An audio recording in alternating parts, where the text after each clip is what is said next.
Why? What is this? It stopped. Is it live? Are we live? We It might says be live. live.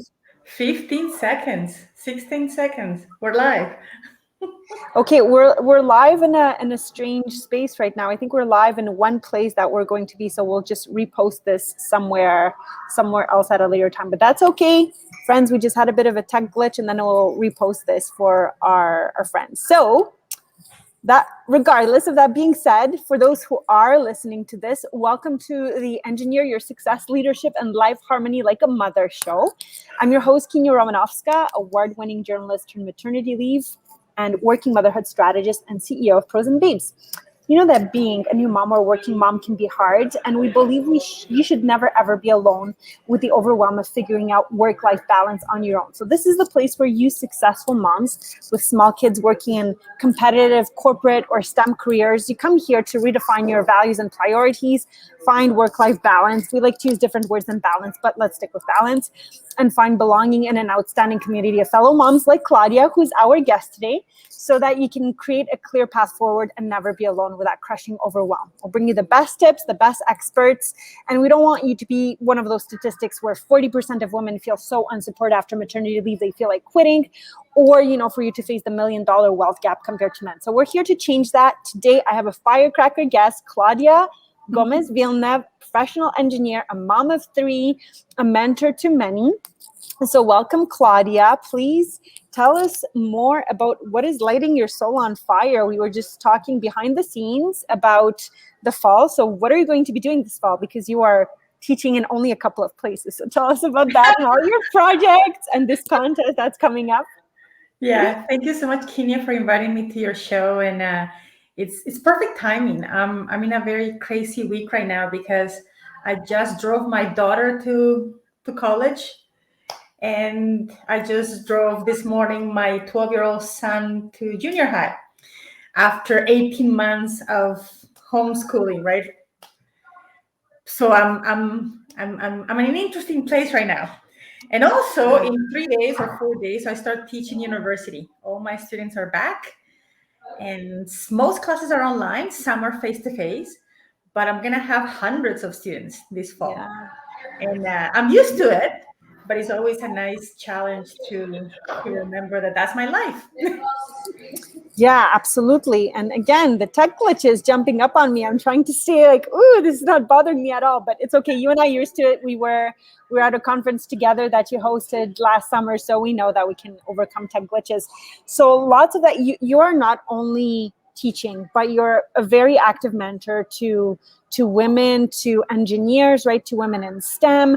You also have a background in the birthing world. So, Yes.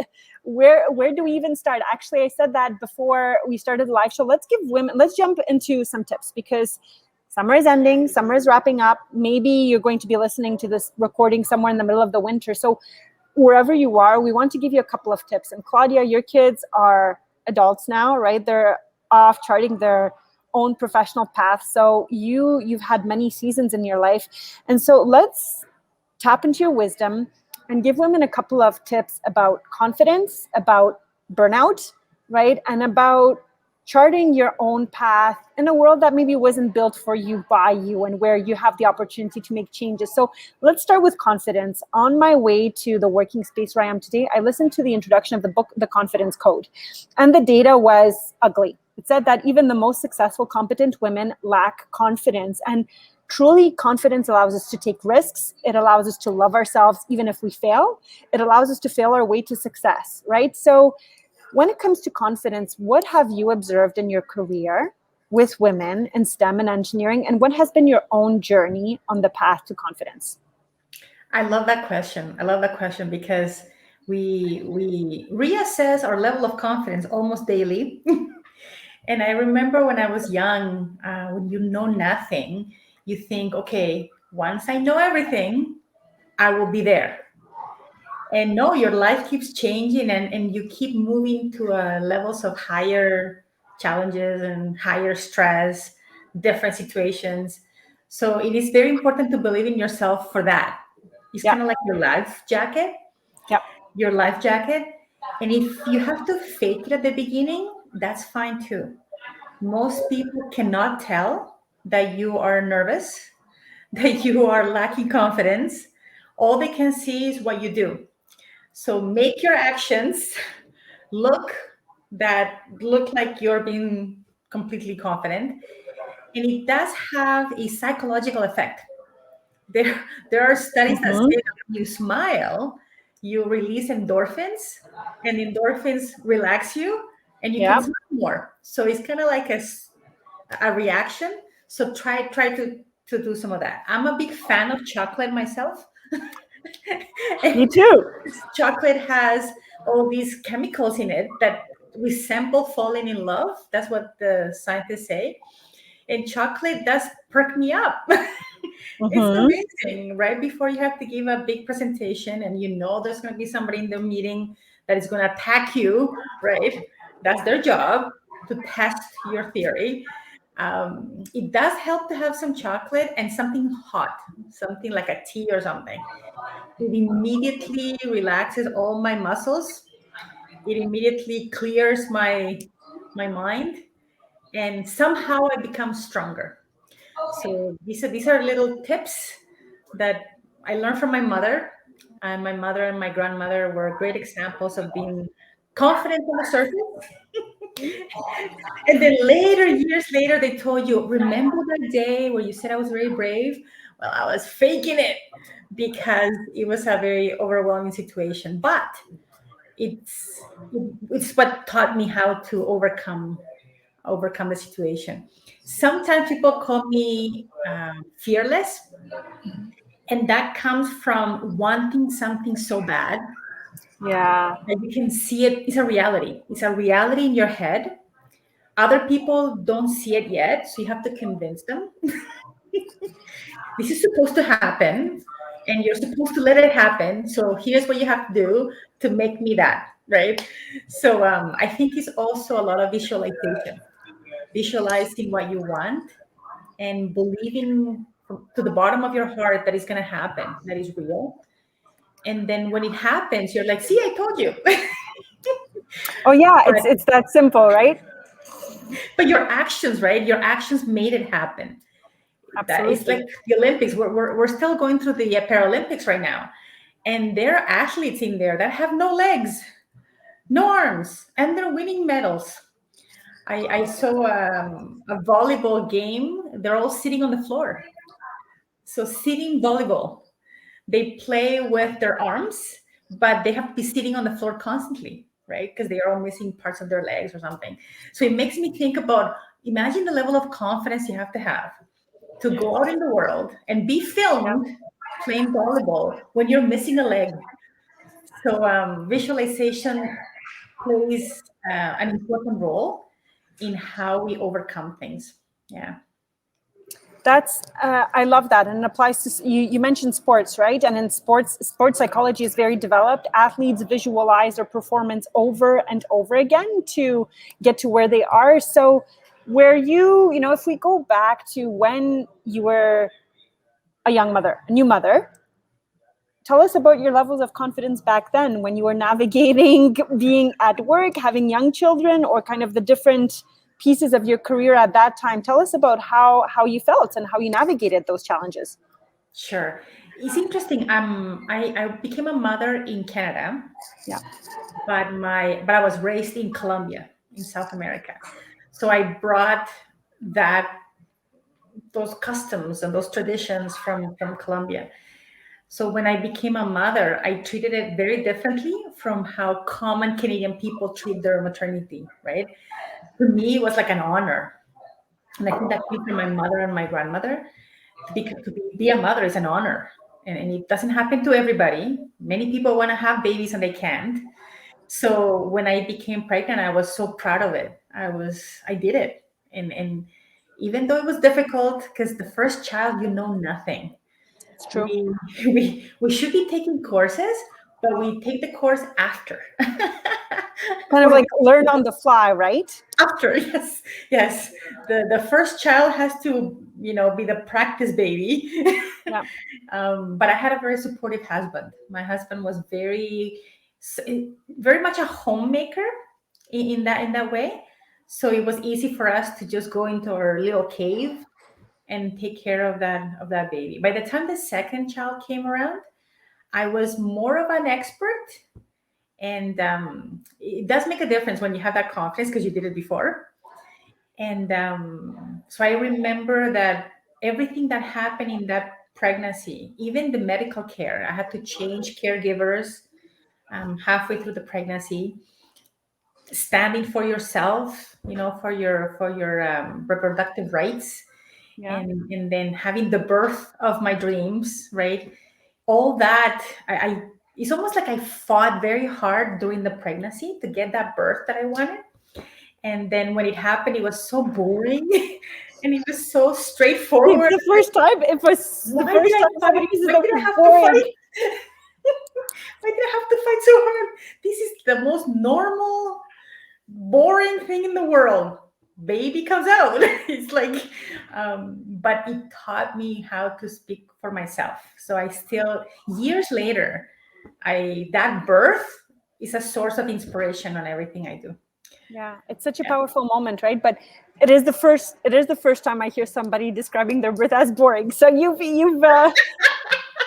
definitely broken the record when it comes to birth stories in my circle, because I've heard a lot. And so first time this one is described as boring. Well, this is a nice segue then into your other pieces of your career, because besides being an engineer, you have to remind me if it was training you did as a doula Yeah, or as a doula. doula. Okay. So you also have existed in this world. It makes me wonder if you had many lives, Claudia. It seems like you had many lives. But you also worked as a doula. So tell us about that. Was it before, after you had your kids? What did that look like for you? Well, I would say that it started when I had my first child. That birth, you pretty much let other people take care of it all. And then when it doesn't come out the way you expected it to come out, then you're like, something is up here. I'm gonna look into this.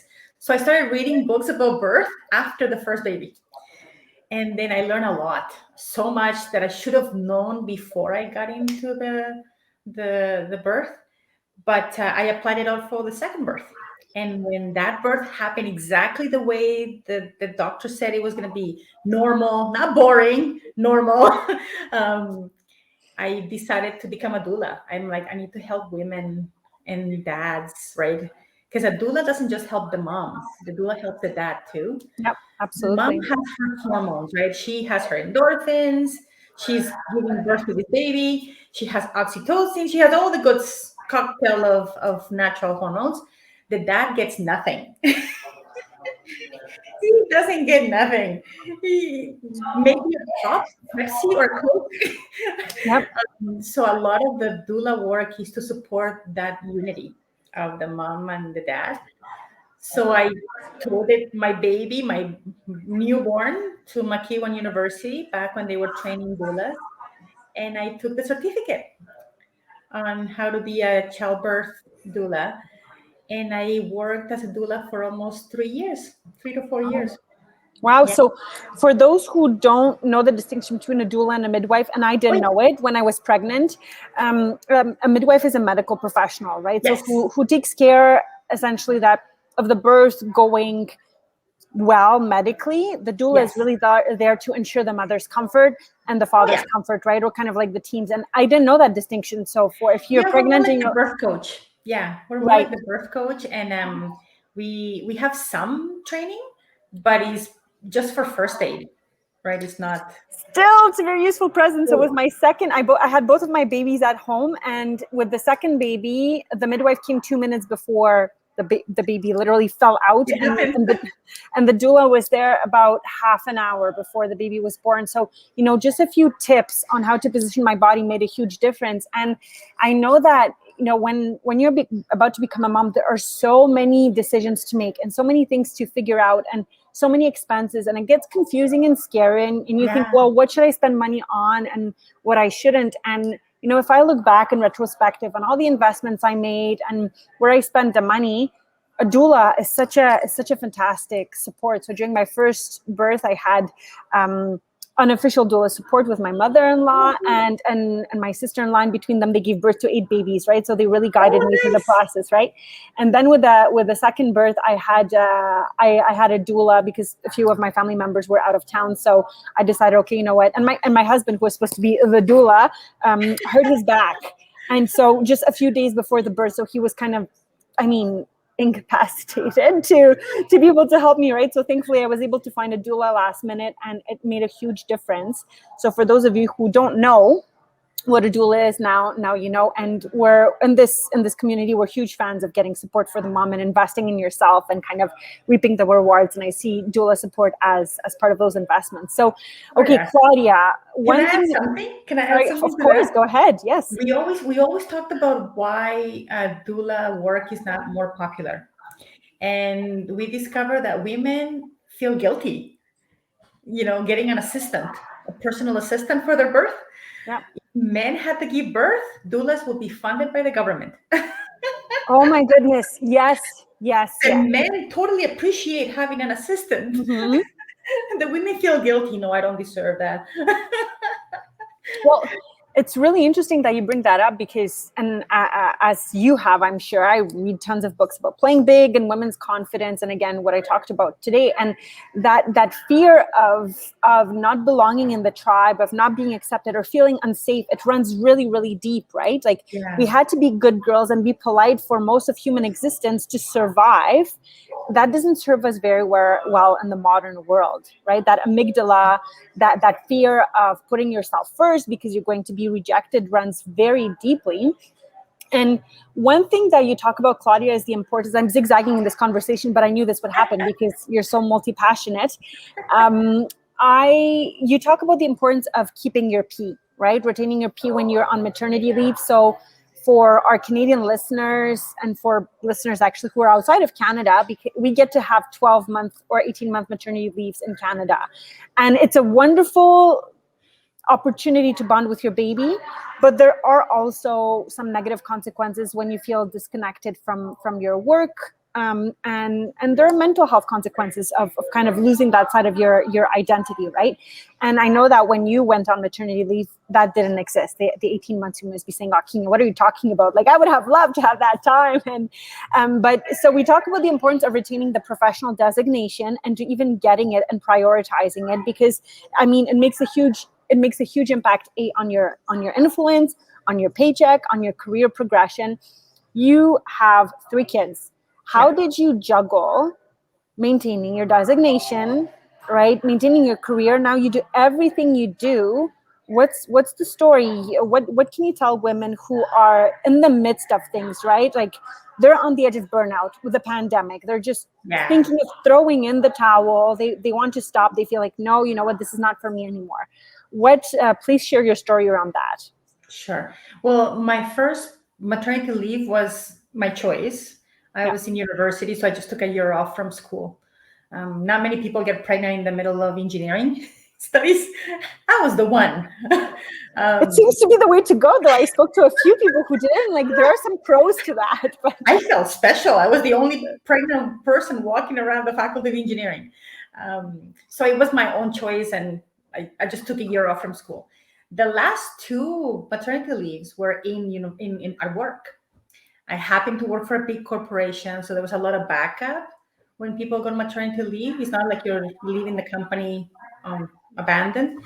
But I didn't know how to do it properly. Like I didn't understand the paperwork involved in maintaining your PN status, professional engineer status, and I accidentally filled out the non-practicing form.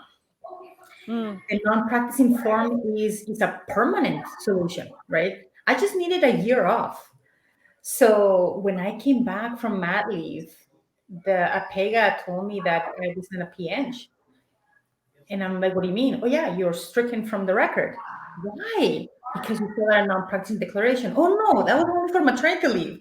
So it was 6 months of paperwork to try to get back as a PN. And I told my boss said, thankfully, you don't have to stamp anything for the next few months. So you're okay. But if I was practicing in my own firm, or if I was half of the stamping staff of a company, that would be a problem, a huge problem, that I wouldn't be able to stamp things until the paperwork got done. So for my third and last maternity leave, I did not do any paperwork. I paid the full fee, and I said, this is an investment because I Yes. want my professional history to be touched again. I wanted to stay normal. And I took school, like I took classes during maternity leave just to add my CPD, the professional credit points and such. So from the perspective of the PEGA or the regulator, nothing happened, right? The only people that knew I was on maternity leave were my employer and my family. But my professional history stayed the same. So if by any chance I was hired to do some engineering work during maternity leave, my PNG was valid. So I'm trying to tell that to people. I tell people, do not touch that non-practicing declaration form. That is for when you know are going to stay home for 7 years, or you're going to move to another country and you don't need it, right? Maternity leave should not be a reason for you to cancel your PNG. You need it more than ever because now you have to support a baby. So you need to have these designations safe, even if you have to pay, for that 1 year of fees to maintain it in place, because it was scary. I felt like I fell out. I fell out of the registration, and I mean they welcomed me back, no problem, but it was a scary time. I was worried about having to do exams again. I was worried about having to submit work experience again. But it wasn't like that. They understood what it was. So I always tell people, do not touch that PNG. Leave it exactly the way it is. Pay it until you Because go what's back. the difference? What's the difference too? What's the due? Is it a few $1,000s, a few $100s? What does it? The 1 year membership as a PNG is about $400, Only $500. it's only $400, but Yeah, it's nothing compared to the lawyers or accountants or doctors of Alberta, right? yeah, But I was more worried about the legal status, right? I right. was more worried about that than the money. Yeah, So now is make sure that you keep it alive, absolutely. because it's quite a messy process to try to get it back quickly, right? If you have time, no problem. But if you want it back quickly, it becomes. I have so much time, said no new mom ever. That's right. So I tell people that I say you protect that PNG. That's your license to work. Yeah, And absolutely. the APEGA can actually allow you to put it like on hold, Mhm. and get a discount on your fees and a reduction on your CPDs, your credits, for up to 2 years. So you can actually stay longer than the maternity leave if you want to. But no, I'm a big proponent of keeping that PNG safe. Millions of people are trying to get licenses for something, to be an accountant, to be a doctor, to be a lawyer, to be an engineer. You already have it. Do not mess it. Do not mess it up. Absolutely, that's a great tip. And the title of this show was about growing the numbers of women in influence, right? I had the privilege of speaking at a conference that you organized for a women, Thank right? And you. it was so wonderful. And one thing really struck me, one sentence, I'll talk about it, because there's this objective of 30 by 30, having 30% of engineers and geoscientists, right, in the profession by 2030. And it's a very lofty goal, and a lot still has to be done for this to happen. And I was kind of scratching my head hearing all the stories of the women being the only woman in the room. And there's a variety of experiences. Some women have super supportive employers. They can do part-time work and it seems very la-di-da. Others, well, they flirt with burnout, or they burn out, and they Or they don't feel welcome. discourage.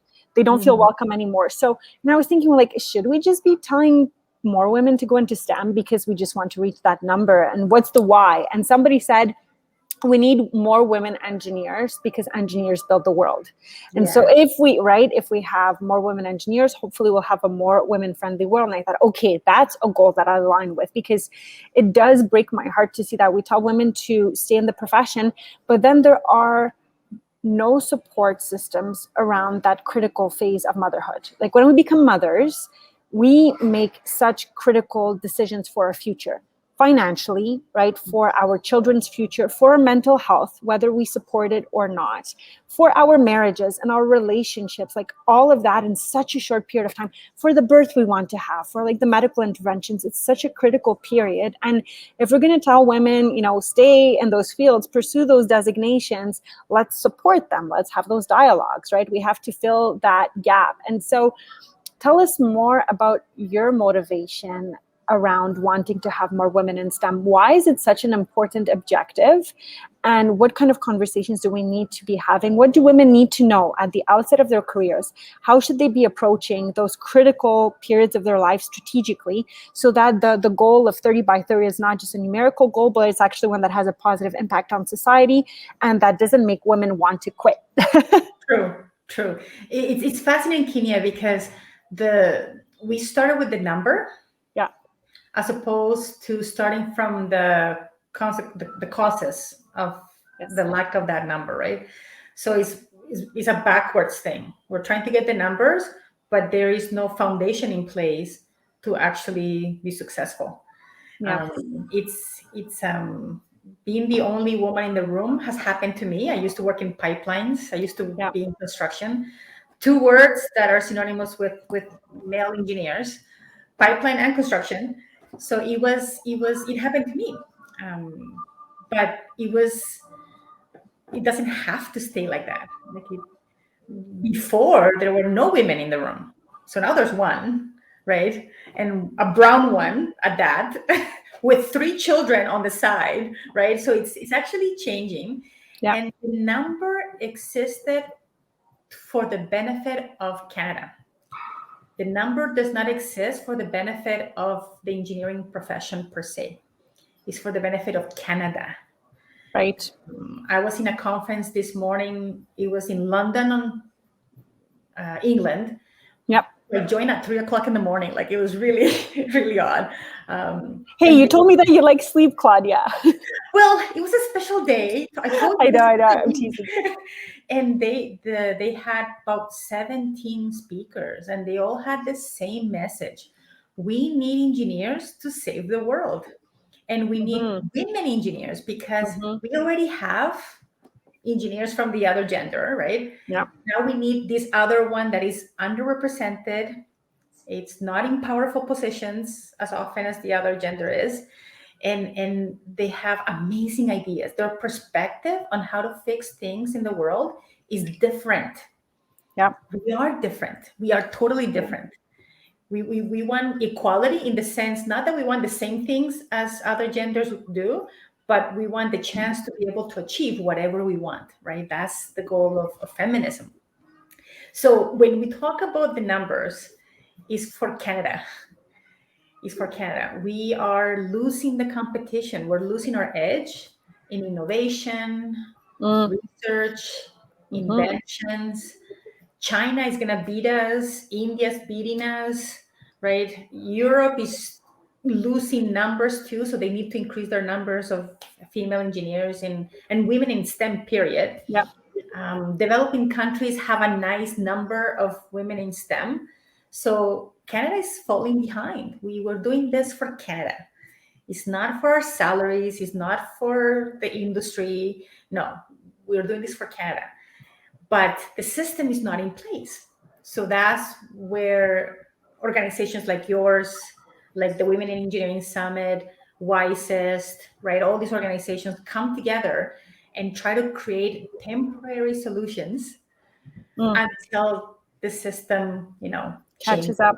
Yeah, it takes 7 years to change the culture of our organization. So if this campaign is 6 years old, right, we're still a year away from even having a stronghold on the solution. Absolutely. So after 5 years of the Women in Engineering Summit that I'm organizing with a bunch of my volunteers is solutions. What can we give women and employers too, right? Because we cannot do this without men. It's it's a team effort. Yes. What can we do in the meantime until there's a law that says that you have to have 20% women engineers in your office?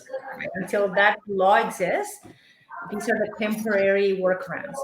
Number one, you need to watch your salaries. You need to watch salaries because the way that salaries are negotiated at work is to satisfy a certain segment of the population. This is how you negotiate for salaries, but then the other groups get disadvantaged. So watch for salaries. Number two, alternative work arrangements. If anything was learned from the COVID lockdown, is that companies were still working. Companies were still surviving, working online. And now that we're back to the office, they're saying that we were not efficient at work, at home.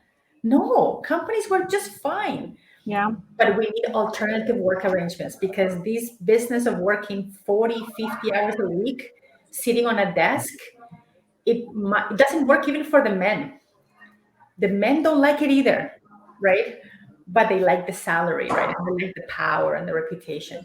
But it doesn't work for them either. And it doesn't work for all the other genders that are trying to balance their life. And last but not least, we need to be tougher on this issue of harassment. Some people think it's a game, like it's supposed to be funny. No, it's not. As your family likes those games, at work, that's called harassment. And we are not tough enough. We're not. The person that is complaining about being harassed, they doubt them. They think that they're making it up. They're exaggerating. They're emotional, right? No, that person is a bully. And we need to be able to be stronger at tamping down harassment. Because if anything, of all the three things I mentioned, alternative work arrangements, salaries, and harassment is number one. The number one reason women leave engineering. And it's not sexual harassment only. No, emotional harassment, just everyday criticisms. They're supposed to be funny. We live in an environment that's different from our personalities because we're the only woman in the room, right? Absolutely. So these three things, the salary, the alternative work arrangements, and the harassment, those are the three things that are causing this exodus of women in STEM.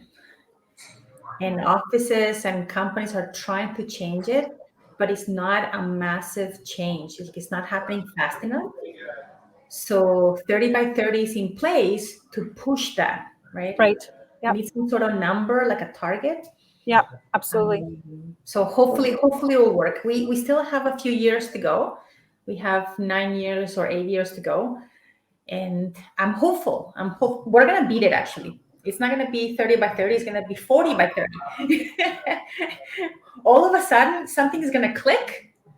And magically, we're going to beat that number. And we're going to go over 30%. Like a tipping point. Exactly. It's exactly like marketing. There's a tipping point for things. And we're close. We're getting there. We need to pay attention to salaries, to alternative work arrangements, and to harassment. Those three things, more than convincing kids to go into STEM. We keep trying to do that. Oh, it's the children. We have to convince them to go into STEM or to go into engineering. That's only a small part of the issue. Absolutely. Yeah, they graduate from engineering and the work environment is opposite to what they were expecting. Yes, yes. And the career is a certain percentage of your life, right? Do you work to live or do you live to work? Right? And do you just want to pay the bills until you die? I know I don't. I want to have fun and have good relationships and make an impact. And about half of the women I get to work with in the Mom B program, they're engineers, and we have so much fun. I love working with them. They're beautiful souls. I love all my clients. Obviously, they all have beautiful souls. We're all diamonds. I heard that expression. Absolutely. We've been put through through the heat, through the Yeah. coals. Yes. We came out Okay, with diamonds. Claudia, let's talk about something you want to share with the audience, because there's an essay contest, right? Yes. That we want to share. So tell us about that. Okay, so the 30 by 30 Kenya is to get more women to register for their PNG, the professional engineer status, or their PGO, professional geoscientist designation. So the essay contest that the Women in Engineering Summit Association or Limited has created is to motivate you to take the plunge. Because to submit your essay on why you want to become a PNG requires you to show proof that you have actually applied. So I know there's many people that are on the cusp, on the edge of applying for their PN, but they're either scared, or they don't have money, or they don't want to do the paperwork, or they're postponing it for whatever reason. So this essay is running now. It's now. You can find it on LinkedIn. You can find our website is womenineng.ca, and is we are receiving essays from now until May 1st of 2022. So there's And still some time. there's time, and people need, I mean, the essay is not going to take you long because it's only 300 words, but it's the application for your PN that's going to be the long part. So we're giving you many months to be able to put both of them together, the essay with the proof of registration. You don't have to earn your PN to apply for the essay contest. All we need you to do is apply. And maybe when you win, you'll get the money to pay for the registration that you paid for. So it can be a double win. You get your PN and you get the money to pay for it. Wonderful. And the essay is about why you want to get it. Why it's so important for you to become a PN, professional engineer. Thank you for sharing that, and thank you for being you. You know, you are an inspiration to many, but it's true. I have this burning fire in my heart and this yearning when I ask myself, why am I doing what I'm doing? Being an entrepreneur, and I shared a post today in the group, is 98% hard work, tears, taking risks, not knowing when your next paycheck is going to come from, and 2% celebrating these wonderful moments, these successes when, you know, you have a successful service or product launch, or just like we did, winning an award 2 weeks ago. But behind the scenes, it's not that glamorous. It's a lot of hard work. And so you're really courageous. You're stepping out there. You're making your voice heard, and you're doing it with courage. You're doing it while raising 3 beautiful children. You're challenging boundaries. It does take courage to put yourself forward like that. So I want to thank you for that. I want to thank you for being a role model, you know, and creating wonderful experiences. People will be looking back in 20 years and they will see your mark on the profession. They will see your influence. They will, right? They will. We often, it takes time to build these legacies, but you took that leap of faith. And I hope that encourages other women who may be experiencing tough moments. Like, we didn't really dive into that today, but I'm sure you had dark moments on your journey when you were wondering, what the bleep am I doing, right? Yeah. Right? And we'll have to have you for another show for that. But today you're here with a big smile on your face, paving the way for others. And so as we close the podcast and live show recording, are there any other things that you would like to share with our audience? Number one, right? Just inspiration, action, tips, and then where can people find you if they want more of your goodness? Because I know you also do consulting work, you're a keynote speaker, so they can get more of your goodness. So tell us to close off, final thoughts, and where to find you. Sure. I have a website, claudiagomezvilleneuve.com. So you can find me there. I'm also on LinkedIn, Claudia Gomez Villeneuve, Gomez-Villeneuve. Yep. But I mean, I already see these 30 by 30 working. Like, in my head, it already happened. And we're 9 years away. So it's almost like I have to fulfill the role. And all my committee, because we have a huge committee of volunteers to help us with the Women Engineering Summit, this whole committee is already convinced we are going to make the 30 by 30, but we need to act out the part, right? We have to fulfill the role. We have the script. We just have to execute it, because Canada needs this. Canada is a beautiful country. We have amazing resources, and we need women engineers to solve problems that only women can see. Yes. Only women can see them, right? That's why they haven't been solved, because there are not enough women engineers to solve them. But problems are like Rubik's cubes, and different genders see different parts of that Rubik's cube. When we don't have enough women in engineering and or STEM or science or mathematics or research, we are leaving problems unsolved. Mm-hmm. So we need this to happen. So we know it's gonna come true. It's gonna be a fact. We just have to go through the process of making it true. Absolutely. And for anybody who's paying really close attention to these last minutes, Claudia said something so important. She always had the vision, and in her heart it has happened. For anybody who's doubting, for any mom, because I see so many moms, even the smartest ones, lots of engineers, lots of women in different professions, whose confidence is shattered when they become moms because they don't have the instruction manual, right? They're like, how am I going to do this? And then weave it all together. So Claudia nailed it here. You have the vision, right? You have it in your heart as if it already exists. And then you reverse engineer and you take the action every day to show up with the courage and confidence, right? So think engineering success. Yes, absolutely. Thank you so much for your time today. I will see behind the scenes to say another big thank you, and I hope to see you next time. Thank you so much, Kenia.